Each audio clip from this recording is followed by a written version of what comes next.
India ਨੂੰ ਇਹ ਲੱਗ ਰਿਹਾ ਕਿ ਵੀ ਉਹਨਾਂ ਨੇ ਜਿਹੜਾ ਇਹ ਆਪਣਾ ਡੈਮੋਕਰੇਸੀ ਦਾ ਢਕੌਂਸਲਾ ਖੜਾ ਕੀਤਾ ਹੋਇਆ ਸੀ, ਉਹ ਹੌਲੀ ਹੌਲੀ ਜਿਹੜਾ ਉਹਨਾਂ ਦਾ ਅਗਲੀ ਚਿਹਰਾ ਜਿਹੜਾ ਉਹ ਬੇਨਕਾਬ ਹੋ ਰਿਹਾ, ਅਨਮਾਸਕ ਹੋ ਰਿਹਾ। ਜਿਹੜਾ ਇੰਟਰਨੈਸ਼ਨਲ ਦਬਾਅ ਭਾਰਤ 'ਤੇ ਬਣਨ ਜਾ ਰਿਹਾ, ਉਹਨੂੰ ਕਾਊਂਟਰ ਕਰਨ ਲਈ ਭਾਰਤ ਕੀ ਕਰੇਗਾ? ਹਿੰਦੂਤਵਾ ਦੇ ਨਾਂ ਥੱਲੇ ਉਹ ਜ਼ੁਲਮ ਕਰ ਰਹੇ ਨੇ ਘੱਟ ਗਿਣਤੀਆਂ ਦੇ ਉੱਤੇ, ਪਰ ਉਹ ਵੈਸਟ ਨੂੰ ਇਹ ਕਹਿਣਾ ਚਾਹੁੰਦੇ ਨੇ ਕਿ ਜੀ ਤੁਸੀਂ ਜਿਹੜਾ ਇਹ ਸਾਡੇ ਖਿਲਾਫ ਇਹ ਕਰ ਰਹੇ ਹੋ ਪ੍ਰੋਪੇਗੈਂਡਾ, ਜਾਂ ਸਾਨੂੰ ਜੋ ਤੁਸੀਂ ਦੱਸ ਰਹੇ ਹੋ ਜੀ ਅਸੀਂ ਜ਼ੁਲਮ ਕਰ ਰਹੇ, ਇਹ Hindu phobia. recognize Hindu phobia and violence against Buddhist Sikhs too, Indian envoy to UN। ਹੁਣ ਇੱਥੇ ਸਿੱਖਾਂ ਤੇ ਬੌਧੀਆਂ ਨੂੰ ਹਿੰਦੂ ਵੀ ਬਣਾ ਰਹੇ ਨੇ, ਔਰ ਇਵੇਂ ਵੀ ਇੱਕ ਤਬਕਾ ਹੋਏਗਾ, ਦੇਖੋ ਜੀ ਇਹਨੇ ਹਾਂ ਦਾ ਨਾਰਾ ਮਾਰਿਆ ਸਿੱਖਾਂ ਦੇ ਲਈ। emergence of contemporary forms of religious phobia, especially anti-Hindu, anti-Buddhist, anti-Sikh phobia is a matter of serious concern and needs attention of the UN and all member states to address this threat। ਅਸੀਂ ਹਿੰਦੂ ਲਫ਼ਜ਼ ਜਾਂ ਹਿੰਦੂ ਜ਼ੁਲਮ ਦੀ ਗੱਲ ਨਹੀਂ ਕਰਦੇ, ਅਸੀਂ ਹਿੰਦੂਤਵੀ ਵਿਚਾਰਧਾਰਾ ਦੇ ਜ਼ੁਲਮਾਂ ਦੀ ਗੱਲ ਕਰਦੇ ਹਾਂ। ਅਸੀਂ ਕਦੇ ਇਹ ਨਹੀਂ ਕਿਹਾ ਕਿ ਭਾਈ ਅਸੀਂ ਹਿੰਦੂ ਧਰਮ ਦਾ ਜਿਹੜਾ ਉਹ ਮਲੀਆ ਮੇਟ ਕਰਾਂਗੇ, ਜਾਂ ਅਸੀਂ ਜਿਹੜਾ ਸਾਡੀ ਲੜਾਈ ਹਿੰਦੂਆਂ ਦੇ ਨਾਲ ਹੈ। ਇਹ ਹਕੂਮਤ ਬਹੁਤ ਵਾਰ ਪੰਜਾਬ ਦੇ ਵਿੱਚ ਇਹਨੂੰ ਹਿੰਦੂ ਸਿੱਖ ਇਸ਼ੂ ਬਣਾਉਣ ਦੀ ਕੋਸ਼ਿਸ਼ ਕਰਦੀ ਹੈ। ਸਾਨੂੰ ਹਿੰਦੂ ਮੈਜੋਰਿਟੀ ਦੇ ਉੱਤੇ ਸ਼ਿਕਵਾ ਗਲਾ ਜ਼ਰੂਰ ਹੈ ਕਿ ਉਹਨਾਂ ਨੇ ਜੂਨ 84 ਦੇ ਉਸ ਪੀਰੀਅਡ 'ਚ ਵੀ ਤਾੜੀਆਂ ਮਾਰੀਆਂ, ਨਾਲ ਖਲੋਤੇ ਜ਼ੁਲਮ ਕਰਨ ਵਾਲਿਆਂ ਦੇ। ਇੰਦਰਾ ਗਾਂਧੀ ਨੂੰ ਦੁਰਗਾ ਮਾਤਾ ਬਣਾਇਆ, ਗਾਂਧੀ ਜਿਹੜਾ ਹੈ ਉਹਨੂੰ ਤੁਸੀਂ ਮਹਾਤਮਾ ਬਣਾਇਆ ਹੋਇਆ ਕਿ ਵੀ ਉਹ ਭੁੱਖ ਹੜਤਾਲਾਂ ਰੱਖਦਾ, ਉਪਵਾਸ ਰੱਖਦਾ, ਅਤੇ ਉਹਨਾਂ ਦੇ ਤਾਂ ਢਿੱਡ 'ਚ ਹੀ ਕੁਛ ਨਹੀਂ ਹੈ। ਉਹ ਵੀ ਗਾਂਧੀਆਂ ਨੇ ਆਪਣੇ ਹੱਕਾਂ ਲਈ ਲੜ ਰਹੇ ਨੇ, ਸਿਰਫ ਇੰਨਾ ਕਿ ਉਹਨਾਂ ਕੋਲ ਗਨ ਚੁੱਕਣ ਤੋਂ ਬਿਨਾਂ ਹੋਰ ਕੋਈ ਚੋਇਸ ਨਹੀਂ। They are Gandhians with the guns. Waheguru ji ਕਾ ਖਾਲਸਾ, ਵਾਹਿਗੁਰੂ ਜੀ ਕੀ ਫਤਿਹ। ਅਸਲਾਮ ਵਾਲੇਕੁਮ, ਆਦਾਬ, ਬਰਜ ਮਹਾਂ ਤੁਹਾਡੀ ਹੋਸਟ ਨੀਲਮ ਕੌਰ ਤੇ ਮੈਂ ਚੀਵੇ ਫੋਰ ਦੇ ਸਾਰੇ ਦਰਸ਼ਕਾਂ ਤੇ ਸਰੋਤਿਆਂ ਨੂੰ ਜੀ ਆਇਆਂ ਕਹਿੰਦੇ ਹਾਂ ਪ੍ਰੋਗਰਾਮ ਸੱਚੋ ਸੱਚ ਵਿੱਚ, ਜਿਹੜੇ ਇਸ ਪ੍ਰੋਗਰਾਮ ਨਾਲ ਦੇਸ਼ਾਂ ਵਿਦੇਸ਼ਾਂ ਤੋਂ ਜੁੜ ਚੁੱਕੇ ਨੇ। ਖਾਲਸਾ ਅਫੇਅਰ ਸੈਂਟਰ ਦੇ ਸੰਚਾਲਕ ਡਾਕਟਰ ਅਮਰਜੀਤ ਸਿੰਘ ਜੀ ਰੋਜ਼ਾਨਾ ਤਰ੍ਹਾਂ ਸਟੂਡੀਓ 'ਚ ਮੇਰੇ ਨਾਲ ਸ਼ਾਮਿਲ ਨੇ। ਉਹਨਾਂ ਨਾਲ ਗੱਲਬਾਤ ਕਰਕੇ ਅੱਜ ਦੇ ਆਮ ਇਸ਼ੂਜ਼ ਪਰ ਉਹਨਾਂ ਤੋਂ ਉਹਨਾਂ ਦਾ ਤਬਸਰਾ ਜਾਣਦੇ ਹਾਂ। ਜੀ ਡਾਕਟਰ ਸਾਹਿਬ, ਵਾਹਿਗੁਰੂ ਜੀ ਕਾ ਖਾਲਸਾ, ਵਾਹਿਗੁਰੂ ਜੀ ਕੀ ਫਤਿਹ। ਹਾਂਜੀ ਨੀਲਮ ਕੌਰ ਜੀ, ਤੁਹਾਨੂੰ ਵੀ ਤੇ ਦੁਨੀਆ ਭਰ 'ਚ ਬੈਠੇ ਸਾਡੇ ਬਹੁਤ ਹੀ ਪਿਆਰੇ, ਸੋਹਣੇ, ਸਿਆਣੇ TV 84 ਦੇ ਦਰਸ਼ਕਾਂ ਨੂੰ ਵੀ ਵਾਹਿਗੁਰੂ ਜੀ ਕਾ ਖਾਲਸਾ, ਵਾਹਿਗੁਰੂ ਜੀ ਕੀ ਫਤਿਹ। ਤੇ ਸਾਡੇ ਬਹੁਤ ਹੀ ਪਿਆਰੇ ਮੁਸਲਮਾਨ ਭੈਣਾਂ ਭਰਾਵਾਂ ਨੂੰ ਅਸਲਾਮ ਵਾਲੇਕੁਮ। ਜੀ ਡਾਕਟਰ ਸਾਹਿਬ, ਜੀ ਆਇਆਂ ਨੂੰ ਪ੍ਰੋਗਰਾਮ ਸੱਚਾ ਸੱਚ ਵਿੱਚ। ਬਹੁਤ ਮਿਹਰਬਾਨੀ। ਜੀ ਡਾਕਟਰ ਸਾਹਿਬ, ਅੱਜ 20 ਜਨਵਰੀ 2022 8 ਮਾਘ ਨਾਨਕਸ਼ਾਹੀ ਸੰਮਤ 553 ਦਾ ਦਿਨ ਹੈ। ਤੇ ਡਾਕਟਰ ਸਾਹਿਬ, ਪ੍ਰੋਗਰਾਮ ਸ਼ੁਰੂ ਕਰਨ ਤੋਂ ਪਹਿਲਾਂ ਅਸੀਂ ਆਪਣੇ ਦਰਸ਼ਕਾਂ ਤੇ ਸਰੋਤਿਆਂ ਨੂੰ ਹਮੇਸ਼ਾ ਤਰ੍ਹਾਂ ਦੱਸਦੀ ਵਿਊਅਰਸ ਆ, ਜੇ ਤੁਸੀਂ ਹੱਕ, ਸੱਚ, ਇਨਸਾਫ ਤੇ ਪੈਰਾ ਦਿਨ ਦਾ ਇੱਕੋ ਇੱਕ ਚੈਨਲ TV 84 ਨੂੰ ਦੇਖਣਾ ਚਾਹੁੰਦੇ ਹੋ ਤਾਂ ਤੁਸੀਂ ਦੇਖ ਸਕਦੇ ਹੋ ਸਪੈਕਟਰਮ ਕੇਬਲ, ਆਰਸ਼ੀਨ cable, Bell Fibe cable Canada, roku, Jadoo box, ਸ਼ਾਵਾ, ਫੇਸਬੁੱਕ TV 84 ਦੀ ਐਪ ਰਾਹੀਂ online streaming and IP box ਤੇ ਤੁਸੀਂ TV 84 ਨੂੰ ਦੇਖ ਸਕਦੇ ਹੋ। ਵਿਊਅਰਸ, ਜੇ ਤੁਸੀਂ TV 84 ਨਾਲ ਜਾਂ ਪ੍ਰੋਗਰਾਮ ਸੱਚੋ ਸੱਚ ਨਾਲ ਫੇਸਬੁੱਕ ਰਾਹੀਂ ਜੁੜੇ ਹੋ ਤਾਂ ਇਸ ਨੂੰ ਵੱਧ ਤੋਂ ਵੱਧ ਲਾਈਕ ਕਰੋ ਤੇ ਸ਼ੇਅਰ ਕਰੋ ਅਤੇ ਨਾਲ ਹੀ YouTube ਤੇ ਸਬਸਕ੍ਰਾਈਬ ਕਰੋ। ਇਹ ਵੀ ਦੱਸ ਦਿਓ ਕਿ ਤੁਸੀਂ TV 84 ਦੀ ਐਪ ਨੂੰ ਐਂਡਰੋਇਡ ਐਂਡ ਐਪ ਸਟੋਰ ਤੇ ਡਾਊਨਲੋਡ ਕਰਕੇ ਜੋ TV 84 ਦੀ ਲਾਈਵ ਸਟ੍ਰੀਮ ਹੈ ਇਸ ਨੂੰ ਤੁਸੀਂ 24 ਆਵਰਸ ਦੇਖ ਸਕਦੇ ਹੋ। ਵਿਊਅਰਸ, ਹੁਣ ਅਸੀਂ ਆਪਣੇ ਪ੍ਰੋਗਰਾਮ ਦੀ ਸ਼ੁਰੂਆਤ ਕਰਨ ਜਾ ਰਹੇ ਹਾਂ। ਪ੍ਰੋਗਰਾਮ ਦੇ ਸ਼ੁਰੂ ਦੇ ਆਪਾਂ ਤੁਹਾਨੂੰ ਦੱਸ ਦਈਏ ਕਿ ਅੱਜ ਦੇ ਪ੍ਰੋਗਰਾਮ ਸੱਚੋ ਸੱਚ ਨੂੰ ਸਪਾਂਸਰ ਕੀਤਾ ਗਿਆ ਹੈ ਵਰਜੀਨੀਆ ਤੋਂ ਵੀਰ ਬਲਰਾਜ ਸਿੰਘ ਜੀ ਹੋਰਾਂ ਵੱਲੋਂ। ਸੋ ਇਹਨਾਂ ਨੇ TV 84 ਦਾ ਧੰਨਵਾਦ ਕੀਤਾ ਹੈ ਕਿ ਤੁਸੀਂ ਸਿੱਖ ਨੈਰੇਟਿਵ ਨੂੰ ਅਗਾਂਹ ਵਧਾਉਣ ਲਈ ਚੰਗੇ ਯਤਨ ਕਰ ਰਹੇ ਹੋ ਔਰ ਪੰਜਾਬ ਵਿਚਲੀ ਟੀਮ ਵੀ ਵਧੀਆ ਕੰਮ ਕਰ ਰਹੀ ਹੈ। ਸੋ ਅੱਜ ਦੇ ਸਮੇਂ ਵਿੱਚ ਮੀਡੀਆ ਵੱਲੋਂ ਖੜਾ ਕੀਤਾ ਜਾਂਦਾ ਬਿਰਤਾਂਤ ਲੋਕਾਂ ਨੂੰ ਕਿਸੇ ਖਾਸ ਦਿਸ਼ਾ ਵੱਲ ਧੱਕਣ ਵਿੱਚ ਅਹਿਮ ਯੋਗਦਾਨ ਪਾਉਂਦਾ ਹੈ। ਸੋ ਪਿਛਲੇ ਸਮੇਂ ਵਿੱਚ ਮੀਡੀਆ ਸਾਡੇ ਖਿਲਾਫ ਹੋਣ ਨਾਲ ਸਾਡਾ ਬਹੁਤ ਨੁਕਸਾਨ ਹੋਇਆ ਹੈ। ਸੋ ਅੱਜ ਸਾਡੇ ਹੱਥ ਵਿੱਚ ਹੈ ਕਿ ਅਸੀਂ ਮੀਡੀਆ ਦੀ ਇੰਪੋਰਟੈਂਸ ਨੂੰ ਸਮਝਦੇ ਹਾਂ। ਹੁਣ TV 84 ਵਰਗੇ ਅਦਾਰਿਆਂ ਨੂੰ ਸਿੱਖ ਵਿਰੋਧੀ ਪ੍ਰੋਪੇਗੈਂਡੇ ਖਿਲਾਫ ਖੜਾ ਕਰ ਸਕੇ। ਸੋ ਅੱਜ ਦੀ ਸਪਾਂਸਰਸ਼ਿਪ ਲਈ ਅਸੀਂ ਸਰਦਾਰ ਬਲਰਾਜ ਸਿੰਘ ਜੀ ਹੋਰਾਂ ਦਾ ਤਹਿ ਦਿਲ ਤੋਂ ਸ਼ੁਕਰੀਆ ਅਦਾ ਕਰਦੇ ਹਾਂ ਔਰ ਤੁਹਾਨੂੰ ਵੀ ਅਪੀਲ ਤੇ ਬੇਨਤੀ ਕਰਦੇ ਹਾਂ ਕਿ ਤੁਸੀਂ ਵੀ ਪ੍ਰੋਗਰਾਮ ਸੱਚੋ ਸੱਚ ਨੂੰ ਵੱਧ ਤੋਂ ਵੱਧ ਸਪਾਂਸਰ ਕਰੋ। ਸਪਾਂਸਰਸ਼ਿਪ ਲਈ ਤੁਸੀਂ ਸਾਨੂੰ ਕਾਲ ਕਰ ਸਕਦੇ ਹੋ ਸਾਡੇ ਫੋਨ ਨੰਬਰ ਤੇ 5166191984, ਸੇਮ ਨੰਬਰ ਤੇ WhatsApp ਕਰ ਸਕਦੇ ਹੋ। ਤੁਸੀਂ ਸਾਨੂੰ ਈਮੇਲ ਵੀ ਕਰ ਸਕਦੇ ਹੋ info@tv84.tv ਤੇ। ਸੋ ਵਿਊਅਰਸ, ਪਹਿਲੇ ਸੈਗਮੈਂਟ ਦੇ ਵਿੱਚ ਆਪਾਂ ਗੱਲਬਾਤ ਕਰਨ ਜਾ ਰਹੇ ਹਾਂ ਕਿ ਭਾਰਤ ਵਿੱਚ ਘੱਟ ਗਿਣਤੀਆਂ ਦਾ ਕਾਣ ਕਰਨ ਵਾਲੀ ਨਾਜੀ ਤਰਦ ਦੀ ਮੋਦੀ ਸਰਕਾਰ ਆਪਣੇ ਗੁਨਾਹਾਂ ਤੇ ਪਰਦਾ ਪਾਉਣ ਲਈ ਹੁਣ ਯੂਨਾਈਟਿਡ ਨੇਸ਼ਨਸ ਵਿੱਚ ਹਿੰਦੂ ਫੋਬੀਆ ਦਾ ਰੋਲਾ ਪਾ ਰਹੀ ਹੈ। ਸੋ ਮਤਲਬ ਕਿ ਹਿੰਦੂਆਂ ਨੂੰ ਜਾਣਬੁੱਝ ਕੇ ਨਫ਼ਰਤ ਦਾ ਸ਼ਿਕਾਰ ਬਣਾਇਆ ਜਾ ਰਿਹਾ ਹੈ। ਸੋ ਯੂਨਾਈਟਿਡ ਨੇਸ਼ਨਸ ਵਿੱਚ ਭਾਰਤ ਦੇ ਅੰਬੈਸਡਰ ਨੇ ਤਕਰੀਰ ਕੀਤਿਆਂ ਜਿੱਥੇ ਹਿੰਦੂ ਫੋਬੀਆ ਦਾ ਇੱਕ ਨਵਾਂ ਪੈਂਤੜਾ ਵਰਤਿਆ, ਉੱਥੇ ਸਿੱਖਾਂ ਤੇ ਬੋਧੀਆਂ ਨੂੰ ਵੀ ਇਸ ਹਿੰਦੂ ਫੋਬੀਆ ਦੀ ਜਿਹੜੀ ਡੈਫੀਨੇਸ਼ਨ ਵਿੱਚ ਫਿੱਟ ਕਰਨ ਦੀ ਕੋਸ਼ਿਸ਼ ਕੀਤੀ। ਸੋ ਇਸ ਬਾਰੇ ਆਪਾਂ ਗੱਲਬਾਤ ਕਰਨ ਜਾ ਰਹੇ ਹਾਂ। ਸੋ ਅਸੀਂ ਚਾਹਾਂਗੇ ਕਿ ਤੁਸੀਂ ਸਟਾਰਟਿੰਗ ਤੋਂ ਲੈ ਕੇ ਐਂਡ ਤੱਕ ਸਾਡੇ ਨਾਲ ਇਸੇ ਤਰ੍ਹਾਂ ਬਣੇ ਰਹਿਣਾ। ਦੇਖਣ ਸੁਣਨ ਲਈ ਤੁਹਾਡਾ ਸਭ ਦਾ ਬਹੁਤ ਬਹੁਤ ਧੰਨਵਾਦ ਜੀ। ਡਾਕਟਰ ਸਾਹਿਬ ਕੀ ਵਿਚਾਰਾਂ ਨੇ? ਦੇਖੋ, ਸਭ ਤੋਂ ਪਹਿਲਾਂ ਤਾਂ ਅੱਜ ਦੇ ਪ੍ਰੋਗਰਾਮ ਨੂੰ ਸਪਾਂਸਰ ਕਰਨ ਲਈ ਅਸੀਂ ਵੀਰ ਬਲਰਾਜ ਸਿੰਘ, ਜਿਨ੍ਹਾਂ ਨੂੰ ਪਿਆਰ ਨਾਲ ਰਾਜੂ ਕਿਹਾ ਜਾਂਦਾ ਹੈ ਜੀ, ਉਹਨਾਂ ਦਾ ਸ਼ੁਕਰੀਆ ਅਦਾ ਕਰਦੇ। ਔਰ ਇਹ ਵੀ ਪ੍ਰੋਮਿਸਿੰਗ ਯੰਗ ਮੈਨ ਨੇ, ਕਾਮਯਾਬ ਬਿਜ਼ਨਸਮੈਨ ਨੇ, ਔਰ ਇਹ ਪੰਥਕ ਹਲਕਿਆਂ ਦੇ ਨਾਲ ਪਰਿਵਾਰਾਂ ਦੇ ਰਾਹੀਂ, ਕਿਉਂਕਿ ਸਾਰੇ ਪੰਥਕ ਪਰਿਵਾਰ ਨੇ, ਲੰਬੇ ਵਕਤ ਤੋਂ ਜੁੜੇ ਹੋਏ ਨੇ, ਇਸ ਲਈ ਖਾਲਿਸਤਾਨ ਦੀ ਲਹਿਰ ਔਰ ਖ਼ਾਸ ਤੌਰ 'ਤੇ 2014 ਤੋਂ ਬਾਅਦ ਹਿੰਦੂਤਵੀ ਹਕੂਮਤ ਦੇ ਆਉਣ ਤੋਂ ਬਾਅਦ ਜਿਸ ਕਿਸਮ ਦੇ ਹਰਬੇ ਹੱਥਕੰਡੇ, ਖ਼ਾਸ ਤੌਰ 'ਤੇ ਸਭ ਤੋਂ ਪਾਵਰਫੁਲ ਹਥਿਆਰ ਪ੍ਰੋਪੇਗੈਂਡੇ ਦਾ ਭਾਰਤੀ ਹਕੂਮਤ ਵੱਲੋਂ ਵਰਤਿਆ ਜਾ ਰਿਹਾ ਹੈ, ਉਸ ਨੂੰ ਇਹ ਚੰਗੀ ਤਰ੍ਹਾਂ ਸਮਝਦੇ ਨੇ ਕਿ ਉਸ ਦਾ ਤੋੜ, ਉਸ ਦਾ ਜਵਾਬ TV 84 ਆਪਣੇ ਸੀਮਤ ਸਾਧਨਾਂ ਨਾਲ ਦੇ ਰਿਹਾ ਹੈ। ਇਸ ਲਈ ਉਹਨਾਂ ਦੀ ਵੀ ਇਹ ਚਾਹਨਾ ਹੈ ਕਿ ਜਿੱਥੇ ਅਸੀਂ TV 84 ਹੱਕ, ਸੱਚ, ਇਨਸਾਫ ਦੇ ਲਈ ਉਸ ਖਿੱਤੇ ਦੇ ਵਿੱਚ, ਕਿਉਂਕਿ ਇਕੱਲੀ ਆਵਾਜ਼ TV 84 ਸਿੱਖ ਕੌਮ ਜਾਂ ਖਾਲਿਸਤਾਨ ਦੀ ਨਹੀਂ ਹੈ, ਸਾਡੇ ਕਸ਼ਮੀਰੀ ਭੈਣ ਭਰਾ ਵੀ ਸਾਡੇ ਵੱਲ ਦੇਖਦੇ ਨੇ ਕਿ ਇੱਥੋਂ ਹੀ ਠੀਕ ਨੈਰੇਟਿਵ ਜੋ ਉੱਥੇ ਭਾਰਤੀ ਜ਼ੁਲਮ ਹੋ ਰਹੇ ਨੇ ਉਸ ਨੂੰ ਕਾਊਂਟਰ ਕਰਨ ਦਾ ਆਉਂਦਾ ਹੈ। ਇਸੇ ਤਰ੍ਹਾਂ ਭਾਰਤ ਦੇ ਨਕਸ਼ੇ 'ਚ ਕੈਦ 100 ਮਿਲੀਅਨ ਤੋਂ ਜ਼ਿਆਦਾ ਟਰਾਈਬਲ ਔਰ ਦੁੱਗਣੀ ਗਿਣਤੀ ਦੇ ਵਿੱਚ ਇਸ ਤੋਂ ਦਲਿਤ ਭਾਈਚਾਰਾ, ਜਿਹੜੇ ਮੂਲ ਨਿਵਾਸੀ ਟਰਮ ਅੱਜ ਕੱਲ੍ਹ ਇਸਤੇਮਾਲ ਹੁੰਦੀ ਹੈ, ਉਹ ਵੀ ਸਾਡੇ ਨਾਲ ਜੁੜਦੇ ਨੇ। ਐਡਮਾਇਰਰਸ ਵੀ ਨੇ, ਬਹੁਤ ਸਾਰੀਆਂ ਲਿਖਤਾਂ ਸਾਨੂੰ ਉਹਨਾਂ ਵੱਲੋਂ ਵੀ ਆਉਂਦੀਆਂ ਨੇ। ਔਰ ਇਸ ਦੇ ਨਾਲ ਨਾਲ ਨਾਰਥ ਈਸਟ ਦੇ ਵਿੱਚ, ਹਾਲਾਂਕਿ ਨਾਰਥ ਈਸਟ ਦੇ ਲੋਕਾਂ ਦੀ ਕੋਈ ਅਮਰੀਕਾ ਦੇ ਵਿੱਚ ਬਹੁਤੀ ਮੌਜੂਦਗੀ ਨਹੀਂ ਹੈ, ਇਸ ਕਰਕੇ ਉਹਨਾਂ ਦੀਆਂ ਕੋਈ ਪ੍ਰੋਪਰ ਆਰਗੇਨਾਈਜੇਸ਼ਨਸ ਜਿਹੜੀਆਂ ਇੱਥੇ ਵਾਸ਼ਿੰਗਟਨ DC 'ਚ ਲੌਬੀ ਨਹੀਂ ਕਰਦੀਆਂ। ਇੱਕ ਸਟੇਜ 'ਤੇ ਨਾਗਾਲੈਂਡ ਦੀ ਤਨਜ਼ੀਮ ਨੇ ਇੱਕ ਦਫ਼ਤਰ ਖੋਲ੍ਹਿਆ ਸੀ, ਉਹ ਵੀ ਕਿਸੇ ਹੋਰ ਦੇ ਦਫ਼ਤਰ 'ਚ ਇੱਕ ਚੇਅਰ ਲਾਈ ਸੀ, ਲੇਕਿਨ ਉਹ ਵੀ ਸਾਲ 2 ਸਾਲ ਬਾਅਦ ਜਿਹੜਾ ਉਹਨਾਂ ਨੇ ਛੱਡ ਦਿੱਤਾ। ਲੇਕਿਨ ਇਹ ਸਾਨੂੰ ਪਤਾ ਹੈ ਵੀ ਉਹਨਾਂ ਤੱਕ ਸਾਡੀ ਭਾਵੇਂ ਆਵਾਜ਼ ਨਾ ਵੀ ਪਹੁੰਚਦੀ ਹੋਏ, ਪਰ ਅਸੀਂ ਉਹਨਾਂ ਦੀ ਆਵਾਜ਼ ਜ਼ਰੂਰ ਬਣੇ ਹੋਏ ਹਾਂ, ਕਿਉਂਕਿ ਦੁਸ਼ਮਣ ਇੱਕ ਹੈ। ਉਹ ਨਾਰਥ ਈਸਟ ਦੇ ਈਸਾਈ ਕਬੀਲੇ ਹੋਣ ਜਾਂ ਉਹਨਾਂ ਦੀਆਂ ਅੱਡ-ਅੱਡ ਜਿਹੜੇ ਕਬੀਲਿਆਂ ਦੀ ਆਪਣੀ ਪਛਾਣ ਹੈ, ਕਿਉਂਕਿ ਜ਼ਰੂਰੀ ਨਹੀਂ ਹੈ ਉਹਨਾਂ ਦੀ ਆਪਣੀ, ਜਿੱਥੇ ਅੱਡ-ਅੱਡ ਕਬੀਲੇ ਨੇ, ਭਾਵੇਂ ਉਹ ਇੱਕ ਦੂਜੇ ਦੇ ਨਾਲ ਝਗੜਦੇ ਵੀ ਨੇ, ਲੇਕਿਨ ਉਹ ਹਿੰਦੂ ਨਹੀਂ ਨੇ। ਇਹ ਬਿਲਕੁਲ ਕਲੀਅਰ ਹੈ। ਉਹਨਾਂ ਦੇ ਆਪਣੇ ਫੇਥ, ਨੇਚਰ ਦੇ ਵਿੱਚ ਯਕੀਨ ਕਰਨ ਵਾਲੇ ਔਰ ਨੇਚਰ ਦੀਆਂ ਤਾਕਤਾਂ ਨੂੰ ਵਰਸ਼ਿਪ ਕਰਨ ਵਾਲੇ, ਪਰ ਉਹਨਾਂ ਨੂੰ ਵੀ ਕਿਵੇਂ ਇੱਕ ਸਿਸਟਮੈਟਿਕ ਕੈਂਪੇਨ ਦੇ ਨਾਲ, ਜਿੱਥੇ ਹਿੰਦੂਤਵੀ ਗਰੁੱਪ ਇਹਨਾਂ ਦੇ ਵਿੱਚ ਜਾ ਕੇ ਵੜੇ ਹੋਏ ਨੇ, ਉਹ ਉਹਨਾਂ ਦੇ ਬੱਚਿਆਂ ਨੂੰ, ਬਹੁਤ ਛੋਟੇ ਬੱਚਿਆਂ ਨੂੰ ਚੁੱਕ ਕੇ ਲੈ ਜਾਂਦੇ ਨੇ, ਉਹਨਾਂ ਨੂੰ ਦੂਰ ਦਰਾਡੇ ਸ਼ਿਸ਼ੂ ਭਾਰਤੀ ਨਾਂ ਦੀਆਂ ਜਿਹੜੀਆਂ RSS ਨੇ ਆਪਣੀਆਂ ਸੰਸਥਾਵਾਂ ਬਣਾਈਆਂ ਹੋਈਆਂ, ਉੱਥੇ ਬੱਚਿਆਂ ਨੂੰ ਰੱਖਿਆ ਜਾਂਦਾ ਹੈ ਔਰ ਉਹਨਾਂ ਨੂੰ ਇਹ ਕਿਹਾ ਜਾਂਦਾ ਹੈ ਕਿ ਦੇਖੋ ਅਸੀਂ ਇਹਨਾਂ ਨੂੰ ਸਿਵਿਲਾਈਜ਼ਡ ਬਣਾ ਰਹੇ ਹਾਂ, ਜੰਗਲੀ ਨੇ।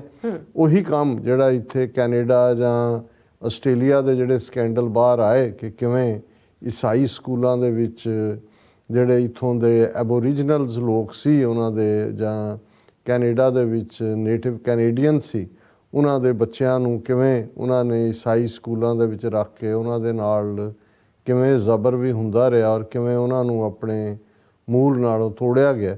ਸੋ ਇਹ ਕੰਮ ਬੜੀ, ਕਿਉਂਕਿ ਭਾਰਤ ਦੇ ਵਿੱਚ ਬਹੁਤ ਵੱਡੀ ਗਿਣਤੀ ਦੇ ਵਿੱਚ ਜਿਵੇਂ 100 ਮਿਲੀਅਨ, ਔਰ ਇਹ ਜਦੋਂ ਈਵਨ ਭਾਰਤੀ ਕਨਸਟੀਟਿਊਸ਼ਨ ਬਣਦਾ ਉੱਥੇ ਸ਼ਡਿਊਲ ਟਰਾਈਬ ਦੇ ਥੱਲੇ, ਸ਼ਡਿਊਲ ਟਰਾਈਬ ਇਹੀ ਨੇ ਜਿਹੜੇ ਆਦੀਵਾਸੀ ਨੇ, ਕਿਉਂਕਿ ਇਹ ਸਭ ਤੋਂ ਪਹਿਲਾਂ ਆਦ ਦਾ ਮਤਲਬ ਹੀ ਹੈ ਕਿ ਮੁੱਢ ਕਦੀਮ ਤੋਂ ਬਾਕੀ ਕਬੀਲੇ ਸੈਂਟਰਲ ਏਸ਼ੀਆ 'ਚੋਂ ਜਾਂ ਯੂਰਪ 'ਚੋਂ ਜਾਂ ਹੋਰ ਪਾਸਿਓਂ ਉਹ ਤਾਂ 3-4 ਹਜ਼ਾਰ ਸਾਲ ਦੇ ਉਸ ਖਿੱਤੇ ਦੇ ਵਿੱਚ ਆਉਂਦੇ ਰਹੇ। ਕੁਛ ਜਿਹੜੇ ਨੇ ਉਹ ਦਰਾ ਖੈਬਰ ਰਾਹੀਂ ਆਏ, ਕੁਛ ਜਿਹੜੇ ਨੇ ਨਾਰਥ ਈਸਟ ਰਾਹੀਂ ਆਏ, ਕੁਛ ਜਿਹੜੇ ਨੇ ਉਹ ਸਮੁੰਦਰ ਰਾਹੀਂ ਆਏ, ਕੇਰਲਾ ਜਾਂ ਤਮਿਲਨਾਡੂ।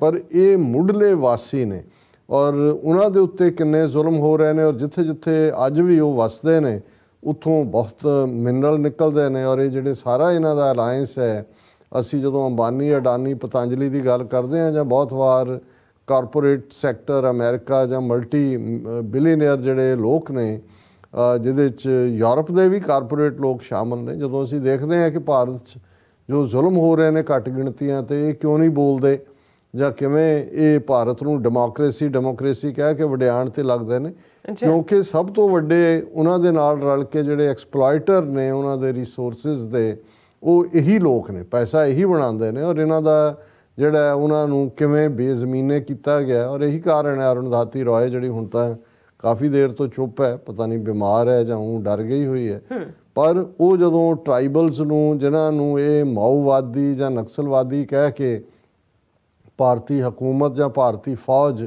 ਉਹਨਾਂ ਦੇ ਝੂਠੇ ਪੁਲਿਸ ਮੁਕਾਬਲੇ ਬਣਾਉਂਦੀ ਹੈ, ਤੇ ਉਹਦੇ ਤੇ ਉਹਦਾ ਇੱਕ ਬੜੀ ਅੱਛੀ ਟਰਮ ਹੈ ਅਰੁਣਧਾਤੀ ਰॉय ਦੀ ਕਿ they are Gandhians with the guns, ਕਿ ਵੀ ਗਾਂਧੀ ਜਿਹੜਾ ਹੈ ਉਹਨੂੰ ਤੁਸੀਂ ਮਹਾਤਮਾ ਬਣਾਇਆ ਹੋਇਆ ਕਿ ਵੀ ਉਹ ਭੁੱਖ ਹੜਤਾਲਾਂ ਰੱਖਦਾ, ਉਪਵਾਸ ਰੱਖਦਾ, ਤੇ ਉਹਨਾਂ ਦੇ ਤਾਂ ਢਿੱਡ 'ਚ ਕੁਛ ਨਹੀਂ ਹੈ, ਉਹ ਵੀ ਗਾਂਧੀਅਨ ਨੇ। ਪਰ ਫਰਕ ਇੰਨਾ ਹੀ ਹੈ ਕਿ ਗਾਂਧੀ ਕੋਲ ਤਾਂ ਹੁੰਦਿਆਂ ਸੁਣਦਿਆਂ ਜਿਹੜਾ ਉਹ ਇਸ ਕਿਸਮ ਦਾ ਡਰਾਮਾ ਰਚਦਾ ਸੀ, ਤੇ ਉਹ ਵੀ ਗਾਂਧੀਆਂ ਨੇ ਆਪਣੇ ਹੱਕਾਂ ਲਈ ਲੜ ਰਹੇ ਨੇ, ਸਿਰਫ ਇੰਨਾ ਕਿ ਉਹਨਾਂ ਕੋਲ ਗਨ ਚੁੱਕਣ ਤੋਂ ਬਿਨਾਂ ਹੋਰ ਕੋਈ ਚੋਇਸ ਨਹੀਂ ਹੈ। ਸੋ ਅਸੀਂ ਉਹਨਾਂ ਦੇ ਹੱਕਾਂ ਲਈ ਜਿਹੜੇ ਖਲੋਣ ਵਾਲੇ ਨੇ ਜਾਂ ਉਹਨਾਂ ਦੀ ਵੀ ਹਮੇਸ਼ਾ ਗੱਲ ਕਰਦੇ, ਔਰ ਇਹ ਜ਼ਰੂਰੀ ਹੈ ਕਿ ਸਾਨੂੰ ਲਗਾਤਾਰਤਾ ਦੇ ਨਾਲ ਇਹ ਸਪੋਰਟ ਮਿਲਦੀ ਰਹੇ ਤਾਂ ਕਿ ਸੱਚ, ਹੱਕ, ਇਨਸਾਫ ਦੀ ਇਹ ਆਵਾਜ਼ ਬਰਾਬਰ ਜਾਰੀ ਰਹੇ। ਅੱਜ ਹੀ ਇੱਕ ਪੁਰਾਣੇ ਸੱਜਣ ਜਿਹੜੇ ਸਾਡੇ ਸਾਊਂਡ ਵਿਊ ਬ੍ਰੌਡਕਾਸਟਿੰਗ 'ਚ ਇੱਕ ਚੈਨਲ ਰਨ ਕਰਦੇ ਸੀ, ਉਹਨਾਂ ਦੀ ਕਾਲ ਆਈ, ਉਹ ਕਿਸੇ ਹੋਰ ਦੇ ਨਾਲ ਸੀ,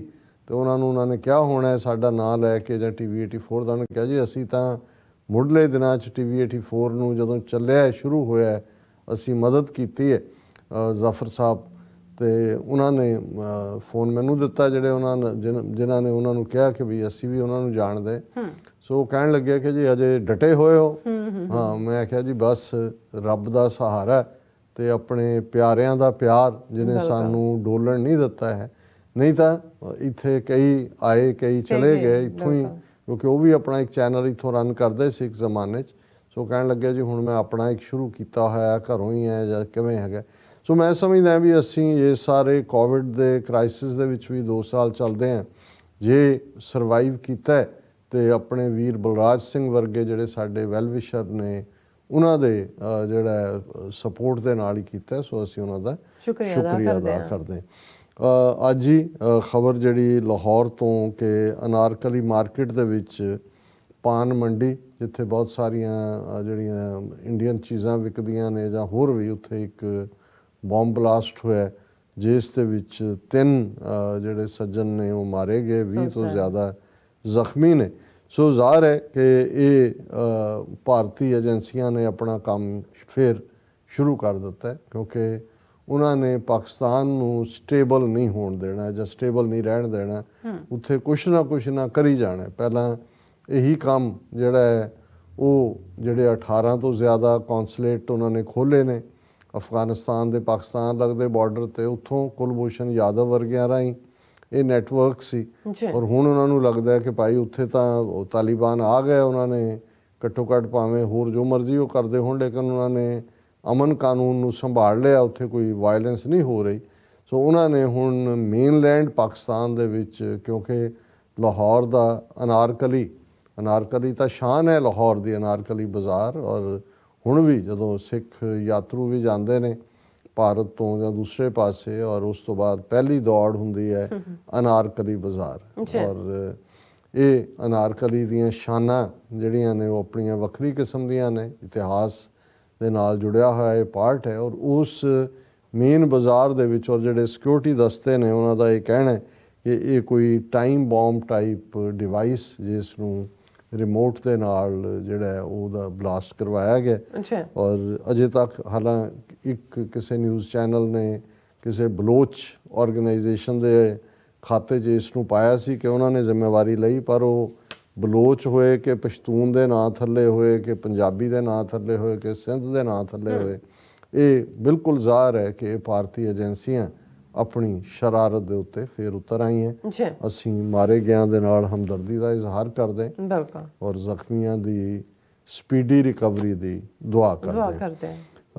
ਹੁਣ ਇਸ 'ਚ ਕੋਈ ਸ਼ੱਕ ਨਹੀਂ ਹੈ ਕਿ ਭਾਰਤ ਇੰਟਰਨੈਸ਼ਨਲ ਲੈਵਲ ਦੇ ਉੱਤੇ ਐਕਸਪੋਜ਼ ਹੋਣਾ ਸ਼ੁਰੂ ਹੋਇਆ। ਜੀ ਉਸ ਦੀ ਉਦਾਹਰਣ ਅਸੀਂ ਦੇਖੀ ਕਿ ਕਿਵੇਂ ਜੈਨੋਸਾਈਡ ਵਾਚ ਜਿਹੜੀ ਉਹ ਸੰਸਥਾ ਹੈ ਜਿਸ ਨੂੰ ਹੈਡ ਜਿਹੜੇ ਕਰਦੇ ਨੇ ਡਾਕਟਰ ਗ੍ਰੈਗਰੀ, ਉਹਨਾਂ ਨੇ ਜਿਹੜੀਆਂ 10 ਸਟੇਜਿਸ ਜੈਨੋਸਾਈਡ ਦੀਆਂ ਡਿਫਾਈਨ ਕੀਤੀਆਂ, ਉਹਨੂੰ ਯੂਨਾਈਟਿਡ ਨੇਸ਼ਨਸ ਨੇ ਜਿਹੜਾ ਉਹਨਾਂ ਦਾ ਸਪੈਸ਼ਲ ਰੈਪੋਰਟੀਅਰ ਔਨ ਜੈਨੋਸਾਈਡ ਹੈ, ਉਸ ਨੇ ਉਹਨਾਂ ਸਟੇਜਿਸ ਨੂੰ ਐਕਸੈਪਟ ਕੀਤਾ ਹੋਇਆ ਕਿ ਕਿਤੇ ਵੀ ਜੈਨੋਸਾਈਡ ਹੋਣਾ ਹੋਏ ਤੇ ਇਹ ਸਟੇਜਿਸ ਵਾਪਰਦੀਆਂ ਨੇ।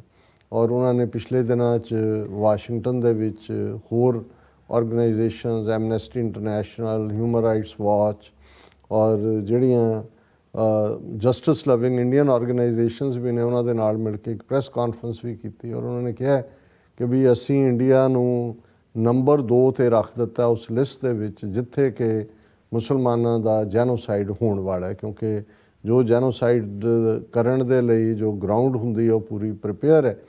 ਔਰ ਉਹਨਾਂ ਨੇ ਖਾਸ ਤੌਰ 'ਤੇ ਹਰਿਦੁਆਰ ਦੇ ਵਿੱਚ ਹੋਈ ਜਿਹੜੀ ਇਹਨਾਂ ਦੀ ਅਖੌਤੀ ਧਰਮ ਸੰਸਦ ਦੇ ਵਿੱਚ ਜਿਵੇਂ ਇਹਨਾਂ ਦੇ ਭਗਵਾਤਾਰੀ ਗੁੰਡੇ ਸਾਧੂ ਔਰ ਸਾਧਵੀਆਂ ਨੇ ਮੁਸਲਮਾਨਾਂ ਦੀ ਨਸਲਕੁਸ਼ੀ ਦੀ ਕਾਲ ਦਿੱਤੀ ਕਿ ਇਸੇ ਲਾਈਨ ਦੇ ਉੱਤੇ ਕਰ ਦਿਓ, ਚੁੱਕ ਲਓ ਹਥਿਆਰ, ਜਿਵੇਂ ਰੋਹਿੰਗਿਆ ਮੁਸਲਮਾਨਾਂ ਦਾ ਮਿਆਂਮਾਰ ਨੇ ਸਫਾਇਆ ਕਰ ਦਿੱਤਾ। ਸੋ ਇਹ ਇੱਕ ਬਹੁਤ ਵੱਡੀ ਖਬਰ ਬਣੀ ਔਰ ਈਵਨ ਜੈਨੋਸਾਈਡ ਵਾਚ ਦੇ ਡਾਕਟਰ ਗ੍ਰੈਗਰੀ ਦੇ ਨਾਲ ਈਵਨ ਕਰਨ ਥਾਪਰ ਨੇ ਵੀ ਇੰਟਰਵਿਊ ਕੀਤਾ। ਇਸੇ ਤਰ੍ਹਾਂ ਅਸੀਂ ਦੇਖਦੇ ਹਾਂ ਕਿ ਯੂਨਾਈਟਿਡ ਨੇਸ਼ਨਸ 'ਚ ਵੀ ਪਿਛਲੇ ਸਾਲ ਜਿਹੜੀ UN ਜਨਰਲ ਅਸੈਂਬਲੀ ਨੇ ਇਸ ਸਾਰੇ ਦੇ ਉੱਤੇ ਇੱਕ ਰੈਜ਼ੋਲੂਸ਼ਨ ਲਿਆਂਦਾ ਸੀ।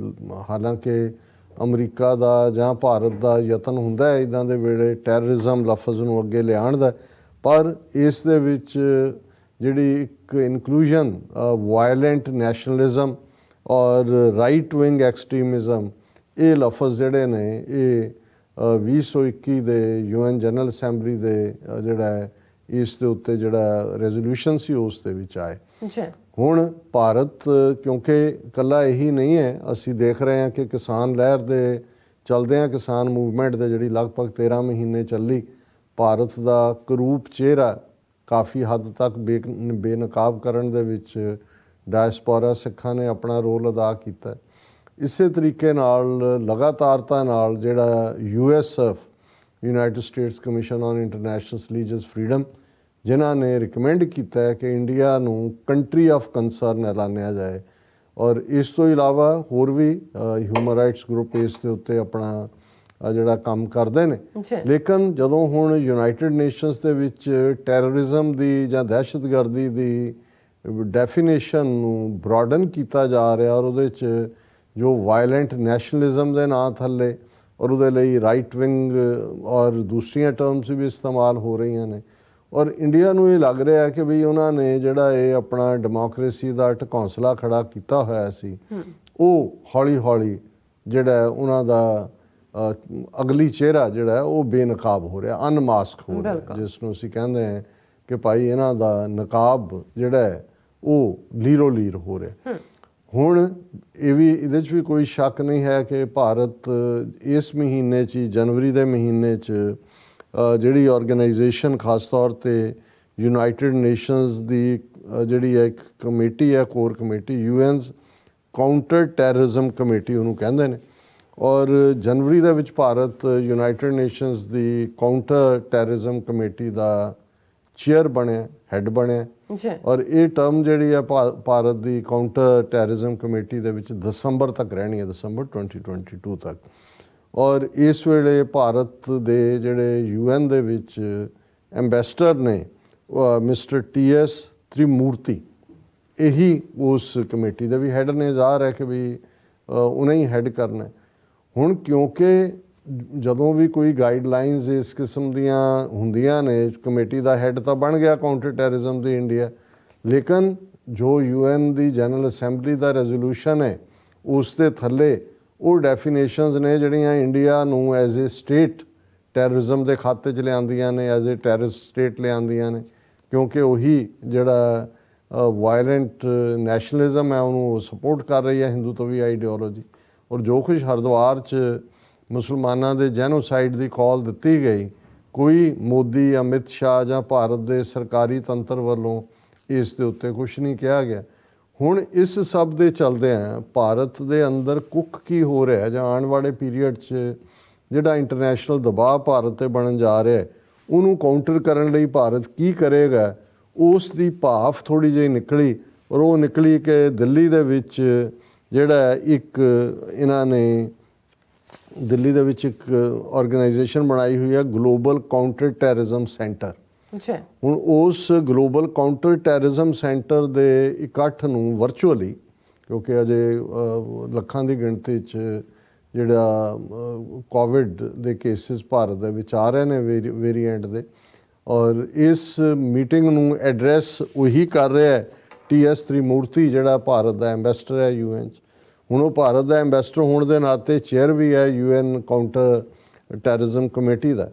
ਔਰ ਉਹ ਸ਼ੁਰੂ 'ਚ ਹੀ ਕਹਿ ਦਿੰਦਾ ਹੈ ਕਿ ਜੀ ਮੈਂ ਇੱਥੇ as a chairman counter terrorism committee ਨਹੀਂ ਬੋਲ ਰਿਹਾ, ਮੈਂ as a India's ambassador to UN ਬੋਲ ਰਿਹਾ। ਹੁਣ ਮਤਲਬ ਇਹ ਹੈ ਕਿ ਵੀ ਕੱਲ੍ਹ ਨੂੰ ਇਹ ਚਾਰਜ ਲੱਗੇਗਾ ਹੀ ਕਿ ਵੀ ਤੂੰ ਜੋ ਗੱਲਾਂ ਕਰ ਰਹੇ ਹੈ ਤੂੰ ਤਾਂ ਉਸ ਤੋਂ ਡਿਵੀਏਟ ਹੋ ਰਿਹਾ। ਜਿਹੜਾ ਇਸ ਦੇ ਉੱਤੇ ਗਾਈਡਿੰਗ ਪ੍ਰਿੰਸੀਪਲ ਹੈ ਕਿ ਭਾਈ ਇਹ ਜਿਹੜਾ ਰਾਈਟ ਵਿੰਗ ਟੈਰਰਿਜ਼ਮ ਹੈ ਜਾਂ ਵਾਇਲੈਂਟ ਨੈਸ਼ਨਲਿਜ਼ਮ ਹੈ, ਇਹ ਟੈਰਰਿਜ਼ਮ ਦੇ ਖਾਤੇ 'ਚ ਆਉਂਦਾ। ਹੁਣ ਉਸ ਦੇ ਵਿੱਚ ਜਿਹੜਾ ਜੋ ਕੁਛ ਇਹਨੇ ਕਿਹਾ, ਇਸ ਤੋਂ ਤੁਹਾਨੂੰ ਇਹ ਅੰਦਾਜ਼ਾ ਹੋ ਜਾਂਦਾ ਹੈ ਕਿ ਆਉਣ ਵਾਲੇ ਪੀਰੀਅਡ 'ਚ ਭਾਰਤ ਦੀ ਯੂਨਾਈਟਿਡ ਨੇਸ਼ਨਸ ਦੇ ਵਿੱਚ ਕੀ ਜਿਹੜੀ ਹੈ ਉਹ ਸਟ੍ਰੈਟਜੀ ਹੋਏਗੀ। ਆਪਣੇ ਇਹ ਜਿਹੜਾ ਉਹਨਾਂ ਦਾ ਜੈਨੋਸਾਈਡਲ ਏਜੰਡਾ ਹੈ ਉਹ ਉਹਨਾਂ ਨੇ ਕਰੀ ਵੀ ਜਾਣਾ ਉੱਥੇ, ਤਾਂ ਉਹਦਾ ਉਹਨਾਂ ਨੇ ਡਿਫੈਂਸ ਕਿਵੇਂ ਕਰਨਾ। ਹੁਣ ਜ਼ਾਹਰ ਹੈ ਕਿ ਅਸੀਂ ਵੀ ਲਫ਼ਜ਼ ਜਦੋਂ ਇਸਤੇਮਾਲ ਕਰਦੇ ਹਾਂ, ਅਸੀਂ ਹਿੰਦੂ ਲਫ਼ਜ਼ ਜਾਂ ਹਿੰਦੂ ਜ਼ੁਲਮ ਦੀ ਗੱਲ ਨਹੀਂ ਕਰਦੇ, ਅਸੀਂ ਹਿੰਦੂ ਤਵੀ ਵਿਚਾਰਧਾਰਾ ਦੇ ਜ਼ੁਲਮਾਂ ਦੀ ਗੱਲ ਕਰਦੇ ਹਾਂ। ਅੱਛਾ। ਹੁਣ ਹਿੰਦੂ ਔਰ ਹਿੰਦੂਤਵਾ ਇਹ ਦੋ ਅੱਡ ਚੀਜ਼ਾਂ ਨੇ। ਬੇਸ਼ੱਕ ਅਲਟੀਮੇਟਲੀ ਜਿਹੜੇ ਹਿੰਦੂਤਵਾ ਪ੍ਰਚਾਰ ਰਹੇ ਨੇ ਉਹਨਾਂ ਨੂੰ ਹੀ ਅਪੀਲ ਤਾਂ ਹਿੰਦੂਆਂ ਨੂੰ ਹੀ ਕਰ ਰਹੇ ਨੇ, ਔਰ ਜਿਹੜੇ ਉਹਨਾਂ ਦੇ ਉਸ ਫਾਲਸ ਨੈਰੇਟਿਵ ਜਾਂ ਪ੍ਰੋਪੇਗੈਂਡੇ ਦੇ ਵਿੱਚ ਫਸ ਰਹੇ ਨੇ ਉਹ ਹਿੰਦੂ ਹੀ ਨੇ। ਲੇਕਿਨ ਅਸੀਂ ਜਿਵੇਂ ਹਮੇਸ਼ਾ ਇਸ ਗੱਲ ਨੂੰ ਰਿਪੀਟ ਕਰਦੇ ਹਾਂ ਕਿ 18ਵੀਂ ਸਦੀ 'ਚ ਸਾਡੀ ਲੜਾਈ ਉਸ ਸਟੇਟ ਦੇ ਖਿਲਾਫ ਸੀ ਜਿਹੜੀ ਜ਼ੁਲਮ ਕਰਦੀ ਸੀ। ਅੱਛਾ। ਇਸਲਾਮ ਦੇ ਖਿਲਾਫ ਨਹੀਂ ਸੀ, ਜ਼ੁਲਮ ਦੇ ਖਿਲਾਫ ਸਾਡੀ ਲੜਾਈ ਸੀ। ਇਸੇ ਤਰ੍ਹਾਂ ਅਸੀਂ ਕਦੇ ਇਹ ਨਹੀਂ ਕਿਹਾ ਕਿ ਭਾਈ ਅਸੀਂ ਹਿੰਦੂ ਧਰਮ ਦਾ ਜਿਹੜਾ ਉਹ ਮਲੀਆ ਮੇਟ ਕਰਾਂਗੇ ਜਾਂ ਅਸੀਂ ਜਿਹੜਾ ਸਾਡੀ ਲੜਾਈ ਹਿੰਦੂਆਂ ਦੇ ਨਾਲ ਹੈ। ਇਹ ਹਕੂਮਤ ਬਹੁਤ ਵਾਰ ਪੰਜਾਬ ਦੇ ਵਿੱਚ ਇਹਨੂੰ ਹਿੰਦੂ ਸਿੱਖ ਇਸ਼ੂ ਬਣਾਉਣ ਦੀ ਕੋਸ਼ਿਸ਼ ਕਰਦੀ ਹੈ, ਜਾਂ ਜਿਹੜੇ ਉਹਨਾਂ ਦੇ ਦੁਮ ਛੱਲੇ ਅੱਜ ਜੰਪ ਕਰ ਕਰਕੇ BJP ਜਾਂ ਆਮ ਆਦਮੀ ਪਾਰਟੀ ਜਾਂ ਦੂਜੇ ਉਹ ਹਿੰਦੂ ਸਿੱਖ ਏਕਤਾ ਦਾ ਮੰਤਰ ਪੜ੍ਹਨਗੇ। ਹਿੰਦੂ ਸਿੱਖ ਏਕਤਾ ਜਿਹੜੀ ਹੈ ਉਹ ਤਾਂ ਬਣਦਾ ਹੀ ਨਹੀਂ ਹੈ ਕਿ ਇਹਦੇ 'ਚ ਕੋਈ ਲੜਾਈ ਤਾਂ ਹੈ ਹੀ ਨਹੀਂ ਹੈ। ਲੜਾਈ ਤਾਂ ਸਾਡੀ ਸਟੇਟ ਨਾਲ ਹੈ। ਇੰਡੀਅਨ ਸਟੇਟ ਨੇ ਜੂਨ 84 'ਚ ਹਮਲਾ ਕੀਤਾ ਟੈਂਕਾਂ ਤੋਪਾਂ ਦੇ ਨਾਲ। ਇੰਡੀਅਨ ਸਟੇਟ ਨੇ ਜਿਹੜਾ ਨਵੰਬਰ 84 'ਚ ਸਿੱਖ ਨਸਲਕੁਸ਼ੀ ਭਾਰਤ ਭਰ ਦੇ ਵਿੱਚ ਕੀਤੀ। ਇੰਡੀਅਨ ਸਟੇਟ ਪਿਛਲੇ 10 ਸਾਲ 84 ਤੋਂ 94 95 ਤੱਕ ਉਹਨਾਂ ਨੇ ਸਾਡੀ ਇੱਕ ਨਸਲ ਮਾਰ ਮੁਕਾਈ, ਔਰ ਉਹੀ ਇੰਡੀਅਨ ਸਟੇਟ ਦੀ ਟੋਟਲ ਵਾਰ ਸਿੱਖਾਂ ਦੇ ਉੱਤੇ। ਹਾਂ, ਸਾਨੂੰ ਹਿੰਦੂ ਮੈਜੋਰਿਟੀ ਦੇ ਉੱਤੇ ਸ਼ਿਕਵਾ ਗਲਾ ਜ਼ਰੂਰ ਹੈ ਕਿ ਉਹਨਾਂ ਨੇ ਜੂਨ 84 ਦੇ ਉਸ ਪੀਰੀਅਡ 'ਚ ਵੀ ਤਾੜੀਆਂ ਮਾਰੀਆਂ, ਨਾਲ ਖਲੋਤੇ ਜ਼ੁਲਮ ਕਰਨ ਵਾਲਿਆਂ ਦੇ। ਇੰਦਰਾ ਗਾਂਧੀ ਨੂੰ ਦੁਰਗਾ ਮਾਤਾ ਬਣਾਇਆ, ਔਰ ਉਹੀ ਨਵੰਬਰ 84 ਦੀ ਸਿੱਖ ਨਸਲਕੁਸ਼ੀ ਦੇ ਬਾਵਜੂਦ ਅੱਜ ਤੱਕ 36-37 ਸਾਲ 'ਚ ਇੰਨੀਆਂ ਹਿੰਦੂ ਮੈਜੋਰਿਟੀ ਦੀਆਂ ਸਰਕਾਰਾਂ ਹੀ ਬਣੀਆਂ ਨੇ, ਕਿਸੇ ਨੇ ਜਸਟਿਸ ਨਹੀਂ ਦਿੱਤਾ। ਔਰ ਅੱਜ ਵੀ ਜਦੋਂ ਸਿੰਗਲ ਆਊਟ ਕੀਤਾ ਜਾਂਦਾ ਹੈ ਸਿੱਖਾਂ ਨੂੰ ਖਾਲਿਸਤਾਨੀ ਕਹਿ ਕੇ, ਔਰ ਦੂਜਾ, ਔਰ ਮੈਂ ਕੱਲ੍ਹ ਹੀ ਸੰਤ ਪਿੰਡਾਂ ਵਾਲਿਆਂ ਦੀ ਇੱਕ ਸਪੀਚ ਸੁਣ ਰਿਹਾ ਸੀ, ਉਹਨਾਂ ਦੀ ਸ਼ਬਦ ਚੋਣ ਇੰਨੀ ਜ਼ਬਰਦਸਤ ਹੁੰਦੀ ਹੈ। ਉਹ ਉਦੋਂ ਕਹਿ ਰਹੇ ਨੇ 82-83 'ਚ ਉਹਨਾਂ ਨੇ ਕਿਹਾ ਕਿ ਜੇ ਸਿੱਖ ਅਨੰਦਪੁਰ ਸਾਹਿਬ ਮੱਥਾ ਟੇਕੇ ਤੇ ਉਹ ਅੱਤਵਾਦੀ, ਤੇ ਜੇ ਉਹ ਨਨਕਾਣਾ ਸਾਹਿਬ ਟੇਕੇ ਮੱਥਾ ਤੇ ਉਹ ਵੱਖਵਾਦੀ, ਤੇ ਜੇ ਉਹ ਅੰਮ੍ਰਿਤਸਰ ਦਰਬਾਰ ਸਾਹਿਬ ਟੇਕੇ ਤੇ ਫਿਰ ਉਗਰਵਾਦੀ। ਹੁਣ ਉਹਨਾਂ ਨੇ ਇਹਨਾਂ ਤਿੰਨਾਂ ਨੂੰ ਕਿਵੇਂ ਡਿਫਾਈਨ ਕੀਤਾ, ਔਰ ਕਿਵੇਂ ਉਹਨਾਂ ਦਾ ਇਹ ਕਹਿਣਾ ਵੀ ਕਿ ਭਾਈ ਨਨਕਾਣਾ ਸਾਹਿਬ ਟੇਕੇ ਤੇ ਵੱਖਵਾਦੀ, ਕਿ ਨਨਕਾਣਾ ਸਾਹਿਬ ਸਾਡੇ ਬਾਬੇ ਦਾ ਜਨਮ ਸਥਾਨ ਹੈ, ਤੇ ਜੇ ਉਹ ਪਾਕਿਸਤਾਨ ਦੇ ਵਿੱਚ ਹੈ, ਸਿੱਖ ਨਨਕਾਣਾ ਸਾਹਿਬ ਤੱਕ ਜਾਂਦਾ ਹੈ ਤੇ ਉਹਦੇ ਉੱਤੇ ਉਹ ਲੇਬਲ ਲੱਗ ਜਾਂਦਾ ਹੈ ਕਿ ਜੀ ਇਹ ISI ਔਰ ਉਹਨਾਂ ਦਾ ਏਜੰਟ ਹੈ ਔਰ ਇਹ ਵੱਖਵਾਦ ਹੈ। ਔਰ ਅਨੰਦਪੁਰ ਸਾਹਿਬ ਮੱਥਾ ਟੇਕਣ ਦਾ ਮਤਲਬ ਹੈ ਕਿ ਜਿਹਨੇ ਸਿੱਖ ਨੇ ਅੰਮ੍ਰਿਤ ਛਕ ਲਿਆ, ਸਿੱਖ ਬਣ ਗਿਆ, ਉਹ ਭਾਰਤ ਦੇ ਸਟੇਟ ਦੀਆਂ ਨਜ਼ਰਾਂ 'ਚ ਅੱਤਵਾਦੀ ਹੈ। ਤੇ ਜਿਹੜਾ ਦਰਬਾਰ ਸਾਹਿਬ ਤੱਕ ਪਹੁੰਚ ਗਿਆ ਯਾਨੀ ਮੀਰੀ ਪੀਰੀ ਦੇ ਕਨਸੈਪਟ ਨਾਲ ਪਰਨਾਇਆ ਹੋਇਆ ਉਹ ਉਗਰਵਾਦੀ ਹੈ। ਸੋ ਇਹ 82 83 ਦੇ ਵਿੱਚ ਜਦੋਂ ਇਹ ਗੱਲ ਕਹਿੰਦੇ ਨੇ ਤੇ ਅੱਜ ਅਸੀਂ ਦੇਖ ਰਹੇ ਹਾਂ ਕਿ ਜਿਹੜੀ ਇੰਡੀਅਨ ਸਟੇਟ ਫੁੱਲ ਫਲੈਜਡ 2014 ਤੋਂ ਹਿੰਦੂਤਵਾ ਦੇ ਉੱਤੇ ਉਹ ਪੂਰਾ ਨਾਜ਼ੀ ਲਾਈਕ ਆਈਡੀਓਲੋਜੀ ਦੀ ਇਹ ਆਈਡੀਓਲੋਜੀ ਜ਼ੁਲਮ ਕਰ ਰਹੀ ਹੈ, ਹੁਣ ਉਹ ਬੜੀ ਮਾਸੂਮ ਬਣਨ ਦੀ ਕੋਸ਼ਿਸ਼ ਕਰ ਰਹੀ ਹੈ ਇੰਟਰਨੈਸ਼ਨਲੀ। ਹੁਣ ਜਦੋਂ ਅਸੀਂ ਸਿੱਖਾਂ ਜਾਂ ਮੁਸਲਮਾਨਾਂ ਦੇ ਹਵਾਲੇ ਨਾਲ ਗੱਲ ਕਰਦੇ ਹਾਂ, ਭਾਰਤ ਦੇ ਨਕਸ਼ੇ 'ਚ ਉਹ ਪਿਸ ਰਹੇ ਨੇ। 200 ਮਿਲੀਅਨ ਮੁਸਲਮਾਨ ਭਾਰਤੀ ਜ਼ੁਲਮਾਂ ਦੇ ਥੱਲੇ, ਉਹਨਾਂ ਦੀ ਨਫ਼ਰਤ ਔਰ ਨਾਜ਼ੀ ਲਾਈਕ ਆਈਡੀਓਲੋਜੀ ਦਾ ਸ਼ਿਕਾਰ। 30 ਮਿਲੀਅਨ ਸਿੱਖ ਜਿਹੜੇ ਨੇ ਉਹ ਸਫਰ ਕਰ ਰਹੇ ਨੇ। ਲੇਕਿਨ ਇਹਦੇ ਨਾਲ ਨਾਲ ਦੁਨੀਆ ਦੇ ਵਿੱਚ 9/11 ਤੋਂ ਬਾਅਦ ਅਸੀਂ ਦੇਖਦੇ ਹਾਂ ਕਿ ਸਿੱਖਾਂ ਦੇ ਖਿਲਾਫ ਕਿਵੇਂ ਹਜ਼ਾਰਾਂ ਦੀ ਗਿਣਤੀ 'ਚ ਹੇਟ ਕ੍ਰਾਈਮ ਹੁੰਦੇ ਨੇ। ਇਕੱਲੇ ਅਮਰੀਕਾ 'ਚ ਥਾਊਜ਼ੈਂਡਸ ਜਿਹੜੇ ਨੇ ਉਹ ਰਿਕਾਰਡਡ ਨੇ। ਬਾਕੀ ਮੁਲਕਾਂ ਦੇ ਵਿੱਚ ਵੀ ਵੈਸਟ ਦੇ ਵਿੱਚ ਦੂਜਾ ਹੁੰਦਾ। ਇਸਲਾਮ ਦੇ ਖਿਲਾਫ ਕਿਉਂਕਿ ਪੋਸਟ 9/11 ਇਸਲਾਮ ਦੇ ਖਿਲਾਫ ਇੰਨੀ ਜਿਹੜੀ ਹੈ ਰੈਡੀਕਲ ਇਸਲਾਮ ਔਰ ਇਸਲਾਮਿਕ ਟੈਰਰਿਸਟ ਔਰ ਇਹ ਟਰਮਸ ਯੂਜ਼ ਕੀਤੀਆਂ ਗਈਆਂ। ਨਤੀਜੇ ਦੇ ਤੌਰ 'ਤੇ ਇਸਲਾਮੋਫੋਬੀਆ ਜਿਹੜਾ ਉਹ ਚਾਰ ਚੁਫੇਰੇ ਨਜ਼ਰ ਆਉਂਦਾ ਔਰ ਇਹੀ ਕਾਰਨ ਹੈ ਕਿ ਇਮਰਾਨ ਖਾਨ ਸਾਹਿਬ ਨੇ 2 ਸਾਲ ਪਹਿਲਾਂ UN ਦੇ ਵਿੱਚ ਆਪਣੀ ਤਕਰੀਰ 'ਚ ਜਿੱਥੇ ਉਹਨਾਂ ਨੇ ਇੰਡੀਆ ਦੇ ਨਾਜ਼ੀ ਸਟੇਟ ਹੋਣ ਦੀ ਗੱਲ ਕੀਤੀ ਸੀ, ਉੱਥੇ ਉਹਨਾਂ ਨੇ ਗਲੋਬਲ ਲੈਵਲ ਦੇ ਉੱਤੇ ਇਸਲਾਮੋਫੋਬੀਆ ਟਰਮ ਜਿਹੜੀ ਹੈ ਉਹ ਇਸਤੇਮਾਲ ਕੀਤੀ। ਇਸੇ ਤਰ੍ਹਾਂ ਜਿਹੜੀ OIC ਮੁਲਕਾਂ ਦੀ ਸਮਿਟ ਪਿਛਲੇ ਹਫ਼ਤਿਆਂ 'ਚ ਇਸਲਾਮਾਬਾਦ ਦੇ ਵਿੱਚ ਹੋਈ, ਜਿਹਦੇ 'ਚ ਕਿ 5 ਵੱਡੇ ਵੈਸਟਰਨ ਮੁਲਕ ਵੀ ਸ਼ਾਮਲ ਹੋਏ ਸਮੇਤ ਅਮਰੀਕਾ ਦੇ, ਉਹਦੇ 'ਚ ਵੀ ਇਮਰਾਨ ਖਾਨ ਉਹਨਾਂ ਨੇ ਇਸਲਾਮੋਫੋਬੀਆ ਦਾ ਜ਼ਿਕਰ ਕੀਤਾ।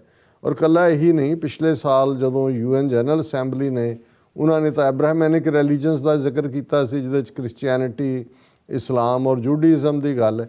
ਪਰ ਇਸਲਾਮੋਫੋਬੀਆ ਇੱਕ ਨੋਨ ਫੈਕਟ ਹੈ। ਉਹ ਤੁਸੀਂ ਡੈਨਮਾਰਕ ਦਾ ਜਿਹੜੇ ਦੇਖੋ, ਉਹਨਾਂ ਦੀ ਜਿਹੜੀ ਹੈ ਨਬੀ ਦੀ ਇਨਸਲਟ ਕਰਦੇ ਆ ਬਣਾਏ ਕੈਰੀਕੇਚਰ, ਫਰਾਂਸ ਦੇ ਵਿੱਚ ਉਹਨੂੰ ਫਰਾਂਸ ਦਾ ਉਹਨੂੰ ਛਾਪਣਾ ਬਾਰ-ਬਾਰ। ਔਰ ਇਸ ਸਾਰੇ ਦੇ ਚੱਲਦੇ ਆ। ਔਰ ਜ਼ਾਹਰ ਹੈ ਕਿ ਜਦੋਂ ਅਸੀਂ ਬਾਹਰ ਸਿੱਖ ਹੇਟ, ਐਂਟਾਈ ਸਿੱਖ ਹੇਟ ਕ੍ਰਾਈਮ ਦੀ ਗੱਲ ਕਰਦੇ ਹਾਂ ਤਾਂ ਇਹ ਫੈਕਟ ਨੇ। ਹੁਣ ਕਿਉਂਕਿ ਹਿੰਦੂ ਤਵਾ ਦੀ ਆਈਡੀਓਲੋਜੀ ਵਾਲੇ ਹਿੰਦੂ ਧਰਮ ਦੇ ਪਿੱਛੇ ਲੁਕਣਾ ਚਾਹੁੰਦੇ ਨੇ, ਹਿੰਦੂਤਵਾ ਦੇ ਨਾਂ ਥੱਲੇ ਉਹ ਜ਼ੁਲਮ ਕਰ ਰਹੇ ਨੇ ਘੱਟ ਗਿਣਤੀਆਂ ਦੇ ਉੱਤੇ, ਪਰ ਉਹ ਵੈਸਟ ਨੂੰ ਇਹ ਕਹਿਣਾ ਚਾਹੁੰਦੇ ਨੇ ਕਿ ਜੀ ਤੁਸੀਂ ਜਿਹੜਾ ਇਹ ਸਾਡੇ ਖਿਲਾਫ ਇਹ ਕਰ ਰਹੇ ਹੋ ਪ੍ਰੋਪੇਗੈਂਡਾ, ਜਾਂ ਸਾਨੂੰ ਜੋ ਤੁਸੀਂ ਦੱਸ ਰਹੇ ਹੋ ਜੀ ਅਸੀਂ ਜ਼ੁਲਮ ਕਰ ਰਹੇ, ਇਹ ਹਿੰਦੂ ਫੋਬੀ ਹੈ। ਇਹ ਟਰਮ ਉਹਨਾਂ ਨੇ, ਹਾਲਾਂਕਿ ਇਸ ਟਰਮ ਕੋਈ ਦੁਨੀਆ ਦੇ ਵਿੱਚ ਕੋਈ ਕਿਸੇ ਨੂੰ ਹਿੰਦੂ ਹੋਣ ਕਰਕੇ ਜਿਹੜਾ ਹੈ ਉਹਨੇ ਦਰਕਾਰਿਆ ਨਹੀਂ ਹੋਇਆ। ਰਾਦਰ ਇਹ ਤਾਂ ਹੁੰਦਾ ਹੈ ਕੋਈ ਲੁੱਟਣ ਆਏ, ਕੋਈ ਲੁਟੇਰੇ ਨੇ, ਜਾਂ ਕਿਉਂਕਿ ਹਿੰਦੂ ਨੇ ਕਿਹੜੀ, ਜਾਂ ਤਾਂ ਹਿੰਦੂਆਂ ਨੇ ਬੋਦੀਆਂ ਰੱਖੀਆਂ ਹੋਣ ਵੱਡੀਆਂ, ਉਹਨਾਂ ਦੀ ਪਛਾਣ ਹੋਏ ਕਿ ਵੀ ਇਹ ਹਿੰਦੂ ਨੇ। ਹੁਣ ਸਿੱਖ ਤਾਂ ਆਪਣੀ ਦਸਤਾਰ ਨਾਲ, ਦਾੜੀ ਨਾਲ ਹਿਟ ਕ੍ਰਾਈਮ ਦਾ ਸ਼ਿਕਾਰ ਹੁੰਦੇ ਨੇ। ਮੁਸਲਮਾਨ ਆਪਣੇ ਨਾਵਾਂ ਦੇ ਨਾਲ ਵੀ ਔਰ ਉਹਨਾਂ ਦੀ ਪਛਾਣ ਵੀ ਹੈ, ਜਿਹੜੇ ਉਹਨਾਂ ਦੇ ਜਿਹੜੀਆਂ ਨੇ ਉਹ ਕਿਤੇ ਟੋਪੀ ਹੈ, ਕਿਤੇ ਦਾੜੀ ਹੈ, ਕਿਤੇ ਹੋਰ ਹੈ। ਲੇਕਿਨ ਹਿੰਦੂ ਤਾਂ ਲੁਕਿਆ ਹੋਇਆ ਸਾਰੇ ਪਾਸੇ, ਵਿੱਚ ਵੜ ਕੇ ਉਹ ਤਾਂ ਘਾਹ ਦਾ ਸੱਪ ਹੈ। ਉਹਨਾਂ ਤਾਂ ਉਹ ਆਪਣਾ ਡੰਗ ਮਾਰਦੇ ਨੇ, ਸਾਰੇ ਪਾਸੇ ਵੜੇ ਹੋਏ ਨੇ। ਲੇਕਿਨ ਕੋਈ ਇਹ ਕਹੇ ਕਿ ਜੀ ਦੁਨੀਆ ਦੇ ਵਿੱਚ ਕੋਈ ਹਿੰਦੂ ਫੋਬੀਆ ਨਾ। ਲੇਕਿਨ ਹੁਣ ਜਿਸ ਚਲਾਕੀ ਦੇ ਨਾਲ ਇਹ ਉਹਨਾਂ ਦਾ UN ਐਂਬੈਸਡਰ, UN ਦੇ ਵਿੱਚ ambassador TN Tirumurti Hindu phobia term use ਕਰਦਾ ਹੈ, ਔਰ ਫਿਰ ਉਹਨੂੰ ਲੱਗਦਾ ਵੀ ਜੇ ਅਸੀਂ ਕੇਸ ਬਿਲਟ ਕਰਨਾ ਹੈ, ਹੁਣ ਆਲਰੇਡੀ ਉਹਨਾਂ ਨੇ ਇੰਡੀਅਨ ਕਨਸਟੀਟਿਊਸ਼ਨ ਦੇ ਵਿੱਚ ਸਿੱਖਾਂ ਤੇ ਬੌਧੀਆਂ ਨੂੰ ਹਿੰਦੂ ਬਣਾਇਆ ਹੋਇਆ। ਆਰਟੀਕਲ 25B ਸਿੱਖਾਂ ਬੌਧੀਆਂ ਨੂੰ ਹਿੰਦੂ ਬਣਾਉਂਦਾ, ਔਰ ਉਹਦੇ ਨਾਲ ਦੀ ਨਾਲ ਆਪਣੀ ਟਰਮ ਜਿਹੜੀ ਉਹ UN ਦੇ ਵਿੱਚ ਵੀ ਉਹਨੇ ਇਸਤੇਮਾਲ ਪਹਿਲਾਂ ਕੀਤੀ, ਹੁਣ ਆਉਣ ਵਾਲੇ ਪੀਰੀਅਡ 'ਚ ਹੋਰ ਵੀ ਕਰਨਗੇ। ਔਰ ਇਹ ਹਿੰਦੂ ਅਖਬਾਰ ਨੇ ਉਹ ਜਿਹੜੀ ਇਹਦੀ ਸਪੀਚ ਹੈ ਦਿੱਲੀ ਦੀ ਇਸ ਸੰਸਥਾ 'ਚ, ਉਹਨੂੰ ਕੋਟ ਕੀਤਾ, recognise Hindu phobia and violence against Buddhist Sikhs to Indian envoy to UN। ਹੁਣ ਇੱਥੇ ਸਿੱਖਾਂ ਤੇ ਬੌਧੀਆਂ ਨੂੰ ਹਿੰਦੂ ਵੀ ਬਣਾ ਰਹੇ ਨੇ, ਔਰ ਇਵੇਂ ਵੀ ਇੱਕ ਤਬਕਾ ਹੋਏਗਾ, ਦੇਖੋ ਜੀ ਇਹਨੇ ਹਾਂ ਦਾ ਨਾਰਾ ਮਾਰਿਆ ਸਿੱਖਾਂ ਦੇ ਲਈ ਕਿ ਵੀ ਸਿੱਖ ਤਾਂ ਲੜ ਰਹੇ ਨੇ ਆਪਣੀ ਲੜਾਈ, ਉਹ ਇੱਥੇ ਹੇਟ ਕ੍ਰਾਈਮਸ ਦੇ ਖਿਲਾਫ ਵੀ ਲੜ ਰਹੇ ਹਾਂ, ਅਸੀਂ ਆਪਣੀ ਪਛਾਣ ਦੀ ਲੜਾਈ ਵੀ ਲੜ ਰਹੇ ਹਾਂ। ਨਾ ਸਾਨੂੰ ਇਹਨਾਂ ਦੀ ਕੋਈ ਲੋੜ ਹੈ, ਨਾ ਹੀ ਇਹਨਾਂ ਨੇ ਕਦੇ ਕੋਈ ਉਹਨਾਂ ਨੂੰ ਓਨ ਕੀਤਾ। ਉਹ ਤਾਂ ਖੁਦ ਸਿੱਖਾਂ ਦੇ ਨਾਲ ਉੱਥੇ ਕੀ ਕਰ ਰਹੇ ਨੇ, ਇਤਿਹਾਸਕ ਗੁਰਦੁਆਰੇ ਮਲੀਆ ਮੇਟ ਕਰ ਰਹੇ ਨੇ, ਸਿੱਖ ਕਾਰਾਂ ਨੂੰ ਰੋਲ ਰਹੇ ਨੇ, ਯੂਨੀਵਰਸਿਟੀਆਂ ਜਾਂ ਪਬਲਿਕ ਸਰਵਿਸ ਕਮਿਸ਼ਨ ਦੇ ਐਗਜ਼ਾਮਸ ਜਿਹੜੇ ਨੇ ਕੜੇ ਲਵਾ ਰਹੇ ਨੇ ਔਰ ਕਿਸ ਕਿਸਮ ਦਾ ਜਿਹੜਾ ਉੱਥੇ ਜ਼ਲਾਲਤ ਦਾ ਮਾਹੌਲ ਬਣਾਇਆ ਹੋਇਆ। ਪਰ ਇਹ ਜਿਹੜਾ ਇਹ ਸਾਰੇ ਦਾ ਲੁਬੇ ਲਬਾਬ ਹੈ ਉਸ ਦੀ ਸਪੀਚ ਦਾ, ਉਹਦੇ 'ਚ ਉਹਨੇ ਇਹੀ ਕਿਹਾ ਕਿ ਇਹ ਜਿਹੜਾ ਬਿਲਕੁਲ ਜਿਹੜਾ it is important to understand that in democracies right wing and left wing are part of the polity primarily because they come to power through the ballot reflecting the majority will of the people। ਉਹਨੂੰ ਕਿਹਾ ਜੀ ਸਾਨੂੰ ਤੁਸੀਂ right wing ਹਕੂਮਤ ਕਹਿੰਦੇ ਹੋ ਤੇ democracy ਹੈ, ਵੋਟਾਂ ਨਾਲ ਆਏ ਨੇ। ਨਾਜ਼ੀਆਂ ਨੂੰ ਫਿਰ ਕਿਉਂ ਮਾੜਾ ਕਹਿੰਦੇ ਹੋ ਜੀ? UN ਨੇ ਕਿਉਂ ਜਿਹੜਾ ਵੀ ਕੋਈ ਕਰੇ ਤਾਂ ਨਾਜ਼ੀਜ਼ਮ ਦੇ ਨਾਂ ਥੱਲੇ ਹਿਟਲਰ ਦਾ ਕੋਈ ਨਾਂ ਵੀ ਨਹੀਂ ਲਿਆ, ਇਸ ਲਈ ਨਾਜ਼ੀ ਹਿਟਲਰ ਦੀ ਪਾਰਟੀ ਵੀ ਤਾਂ ਵੋਟਾਂ ਲੈ ਕੇ ਆਈ ਸੀ, ਉਹਨੇ ਕੋਈ ਕੂਹ ਤਾਂ ਨਹੀਂ ਸੀ ਕੀਤਾ ਹੋਇਆ। ਔਰ ਨਾਲ ਦੀ ਨਾਲ ਇਹ ਕਹਿ ਰਿਹਾ ਕਿ ਦੇਖੋ ਇਹ emergence of contemporary forms of religious phobia especially anti-Hindu, anti-Buddhist, anti-Sikh phobias is a matter of serious concern and needs attention of the UN and all member states to address this threat। ਉਹਨੇ ਕਿਹਾ ਜੀ ਇਹ anti-Hindu ਜਿਹੜਾ Hindu phobia, ਸਿੱਖ phobia, Buddhist phobia, ਇਹਨਾਂ ਸਾਰਿਆਂ ਦਾ ਜਿਹੜਾ ਉਹ ਧਿਆਨ ਰੱਖਿਆ ਜਾਏ। ਔਰ ਇਸ ਸਾਰੇ ਦੇ ਉੱਤੇ ਸਾਡੇ ਭੈਣ ਜੀ ਅਮਨਜੋਤ ਕੌਰ ਉਹਨਾਂ ਦੀ ਬੜੀ ਖੂਬਸੂਰਤ ਲਿਖਤ ਵੀ ਹੈ ਔਰ ਉਹਦੇ 'ਚ ਉਹਨਾਂ ਨੇ ਇਸ ਸਾਰੇ ਨੂੰ ਐਕਸਪੋਜ਼ ਕੀਤਾ ਕਿ ਸਿੱਖਾਂ ਨੂੰ ਔਰ ਖ਼ਾਸ ਤੌਰ 'ਤੇ ਬਾਕੀਆਂ ਨੂੰ ਵੀ ਉਹਦੇ 'ਚ ਉਹਨਾਂ ਨੇ ਕਿਹਾ ਕਿ Sikhs, Muslim, Dalit, tribals, feminist etcetera must unite to oppose this baseless term. ਇਹ ਜਿਹੜੀ ਹਿੰਦੂ ਫੋਬੀਆ ਇਹਨਾਂ ਨੇ ਟਰਮ ਕੱਢੀ ਹੈ, ਇਹਨੂੰ ਜਿਹੜਾ ਐਕਸਪੋਜ਼ ਕਰਨ ਦੇ ਲਈ ਸਭ ਨੂੰ ਇਕੱਠੇ ਹੋਣ ਦੀ ਲੋੜ ਹੈ। ਔਰ ਇਹ ਉਹਨਾਂ ਨੇ ਕਿਹਾ ਕਿ ਵੀ this is latest ploy by BJP government to include Sikhism, Buddhism, Jainism under Hindu label and counter any criticism, censure of India and crimes against minorities in India as Hindu phobia. ਕਿ ਉੱਥੇ ਕ੍ਰਾਈਮ ਕਰਨਗੇ ਜੋ ਸਿੱਖਾਂ ਦੇ ਖਿਲਾਫ, ਤੇ ਜੇ ਵੈਸਟ ਆਵਾਜ਼ ਚੁੱਕੇਗਾ ਇਹ ਹਿੰਦੂ ਫੋਬੀਆ। ਫਿਰ ਉਹਨਾਂ ਨੇ ਕਿਹਾ ਕਿ they are also afraid of criticism they got from UN and Genocide Watch which is why they have now asked UN to not include violent nationalism and right-wing extremism in their definition of terrorism। ਕਿ ਜੀ ਇਹ ਦਹਿਸ਼ਤਗਰਦੀ 'ਚ ਇਹ terms ਨਾ use ਕਰੋ ਕਿਉਂਕਿ ultimately ਉਹਨਾਂ ਨੂੰ ਇਹ ਪਤਾ ਹੈ ਬਿਕੋਜ਼ ਦੇ fear that they have been, what they have been doing in India will also come under UN definition of terrorism then। और उन्होंने खूबसूरत ਇੱਕੋ ਹੀ ਲਾਈਨ ਜਿਹੜੀ ਹੈ ਕਿ ਚੋਰ ਕੀ ਦਾੜੀ ਮੇਂ ਤਿਨਕਾ, ਕਿ ਉਹਨਾਂ ਨੂੰ ਨਜ਼ਰ ਆ ਰਿਹਾ ਕਿ ਵੀ ਅਲਟੀਮੇਟਲੀ ਜੋ ਕਰ ਰਹੇ ਨੇ ਉਹ ਯੂਨਾਈਟਿਡ ਨੇਸ਼ਨਸ ਦੀ ਟੈਰਰਿਜ਼ਮ ਦੀ ਡੈਫੀਨੇਸ਼ਨ ਦੀ ਜ਼ਦ ਚਾਹੇਗਾ। ਉਹਨਾਂ ਨੇ ਪਹਿਲਾਂ ਹੀ ਰੌਲਾ ਪਾਉਣਾ ਸ਼ੁਰੂ ਕਰ ਦਿੱਤਾ ਹੈ ਹਿੰਦੂ ਫੋਬੀਆ, ਹਿੰਦੂ ਫੋਬੀਆ। ਔਰ ਇਹ ਸਾਰੇ 'ਚ ਉਹਨਾਂ ਨੇ ਕਿਹਾ ਭੈਣ ਜੀ ਨੇ ਕਿ ਜਿਵੇਂ ਆਸਟ੍ਰੇਲੀਆ ਤੋਂ ਜਿਹੜਾ ਹਿੰਦੂਤਵੀ ਜਿਹਨੇ ਹੇਟ ਕ੍ਰਾਈਮ ਕੀਤੇ ਸਿੱਖਾਂ ਦੇ ਖਿਲਾਫ ਵਿਸ਼ਾਲ ਜੂਦ, ਜਦੋਂ ਉਹਨੂੰ ਉੱਥੋਂ ਡਿਪੋਰਟ ਕੀਤਾ ਗਿਆ ਤਾਂ ਉਦੋਂ ਵੀ ਇਹਨਾਂ ਨੇ ਬੋਗੀ ਖੜੀ ਕੀਤੀ ਸੀ ਕਿ ਇਹ ਜਿਹੜੇ ਨੇ ਇਹ ਹਿੰਦੂ ਫੋਬੀਆ। ਔਰ ਉਹਨਾਂ ਨੇ ਕਿਹਾ ਕਿ ਵੀ ਇਸੇ ਤਰ੍ਹਾਂ Hindu phobia is also used as excuse to curb investigation into activities, ideology and funding of RSS, HHS, HSS and their umbrella outfits. ਕਿ ਜੇ ਹੁਣ RSS ਐਕਸਪੋਜ਼ ਹੋ ਰਿਹਾ, ਹੁਣ ਉਹ ਇਹਨਾਂ ਦਾ ਡਿਪਲੋਮੈਟ ਸੀ ਇੰਡੀਆ ਦਾ ਚਾਰਜ ਡੀ ਅਫੇਅਰ, ਅਮਰੀਕਾ ਦਾ ਚਾਰਜ ਡੀ ਅਫੇਅਰ ਟੈਂਪਰੇਰਲੀ, ਅਤੁਲ ਕੇ ਕੀ ਉਹਦਾ ਨਾਂ ਸੀ, ਉਹ ਵਾਪਸ ਆਉਂਦੇ ਆਏ ਉਹਨੂੰ ਉਹਨਾਂ ਨੇ ਰਿਜ਼ਾਈਨ ਕਰਨਾ ਪਿਆ ਕਿਉਂਕਿ ਆਉਣ ਤੋਂ ਪਹਿਲਾਂ ਉਹ ਮੋਹਨ ਭਾਗਵਤ ਨੂੰ ਮਿਲ ਕੇ ਆਇਆ ਸੀ ਔਰ ਹੁਣ ਜਿਹੜਾ ਇੰਡੀਅਨ ਚੈਂਬਰ ਹੈ ਇੱਥੇ ਉਹਦਾ ਹੀ ਉਹਨੂੰ ਕੁਛਲਾ ਦਿੱਤਾ ਐਗਜ਼ੈਕਟਿਵ ਵਗੈਰਾ। ਸੋ ਇਹ ਇੱਕ ਬੜੀ ਕਲੀਅਰਲੀ ਇਹਨਾਂ ਨੂੰ ਇਹ ਪਤਾ ਹੈ ਵੀ RSS ਆਈਡੀਓਲੋਜੀ ਕੀ ਹੈ। ਤੇ ਜੇ UN ਦੇ ਵਿੱਚ ਜਿਹੜੀ ਡੈਫੀਨੇਸ਼ਨ ਹੈ ਉਹਦੀ ਤਾਂ certainly India as a terrorist state, ਔਰ ਜਿਵੇਂ ਜੈਨੋਸਾਈਡ ਵਾਚ ਨੇ ਤਾਂ ਸਿੱਧੇ ਤੌਰ ਦੇ ਉੱਤੇ ਹੀ ਉਹਨਾਂ ਨੇ ਕਿਹਾ ਕਿ ਵੀ ਇੰਪੈਂਡਿੰਗ ਹੈ ਮੁਸਲਿਮ ਜੈਨੋਸਾਈਡ ਇਨ ਇੰਡੀਆ। ਫਿਰ ਉਹਨਾਂ ਨੇ ਕਿਹਾ ਕਿ ਵੀ ਇਸ ਸਾਰੇ ਦੇ ਉੱਤੇ Hindu phobia is now increasingly being mainstreamed by RSS to also curb any criticism of India be it on human rights or discriminatory practices and hate speech, misogyny, caste and communalism here. ਕਿ ਆ ਜੋ ਕੁਛ ਉਹ ਕਰ ਰਹੇ ਨੇ ਉੱਥੇ ਉਹਦੇ ਨੂੰ ਜਦੋਂ ਉਹਨਾਂ ਨੇ ਹੁਣ ਕ੍ਰਿਟਿਸਿਜ਼ਮ ਹੈ ਔਰ RSS ਇਸ ਟਰਮ ਨੂੰ ਮੇਨ ਸਟ੍ਰੀਮ 'ਚ ਬਣਾ ਰਹੀ ਹੈ ਕਿ ਵੀ ਇਹ ਹਿੰਦੂ ਫੋਬੀਆ। ਔਰ ਉਹਨਾਂ ਨੇ ਭੈਣ ਜੀ ਨੇ ਕਿਹਾ ਕਿ Hindu phobia must not be allowed to gain academic ਔਰ ਇੰਟਰਨੈਸ਼ਨਲ ਲੀਗਲ ਕ੍ਰੀਡੈਂਸ, ਕਿ ਇਹਨੂੰ ਇਸ ਲੈਵਲ 'ਤੇ ਰੈਕਗਨਾਈਜ਼ ਨਹੀਂ ਹੋਣ ਦੇਣਾ ਚਾਹੀਦਾ ਔਰ ਇਸ ਨਾਂ ਦੀ ਕੋਈ ਟਰਮ ਨਹੀਂ ਹੈ। ਇਹ ਜਿਹੜਾ ਹੈ BJP, RSS, RA is even orchestrating attacks on Hindus in Kashmir, Bangladesh, Punjab claiming there is Hindu phobia or some Hindu genocide or Hindu exodus.